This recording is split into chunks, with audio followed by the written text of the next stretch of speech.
Hello, I'm going to introduce you the second PSP project I've been working on. It's a homebrew called PSP-Maps, and as its name suggests, it allows you to browse Google Maps with your PSP. So in order to run this, you will need a custom firmware on your PSP. On the first screen, we are going to choose the wireless connection we want to use. So I've got only one here, so I'm going to use the default one. And then the homebrew is going to connect directly to the Google Maps to fetch the images. There is now a functionality. It's going to save them on the memory stick in a local cache, so the next browsing will be faster.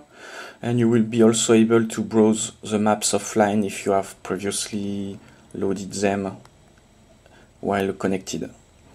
So we are going to zoom a little bit on the map. So right trigger is used to zoom in, left trigger is used to zoom out. All the buttons are other buttons are used to switch between satellite view and terrain view and default view.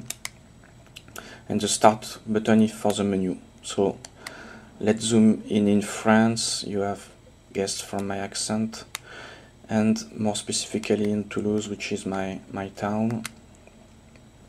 So as you can see here, this is quite fast because I've got all the images in my cache. So okay, let's say we are close enough. If I want to save a favorite, I can press the start button. I can choose, let's save favorite number 9. Okay, it's saved. So now, if I switch back to the default view, the view I have when I start the homebrew, I can quickly go back to my favorite. So let's try, if I press on a button, I'm going to switch to satellite view. And if I press another one, so here it's loading from Google Maps directly. It's connecting using the wireless connection.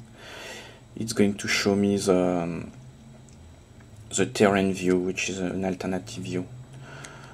So let's go back to satellite view.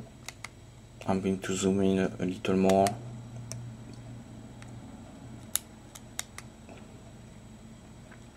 So let's zoom on the town center of Toulouse. And as you can see, just like on Google Maps, you can have a quite nice level of detail. So again, there are some other options like disk cache you can disable if you don't want to use space on your memory stick, but I strongly suggest to leave this on. And you can disable the transition effect if you don't like the zoom in and zoom out effects, for example. So that's it. You can check for this homebrew, the source code, and the updates on my website. Thank you.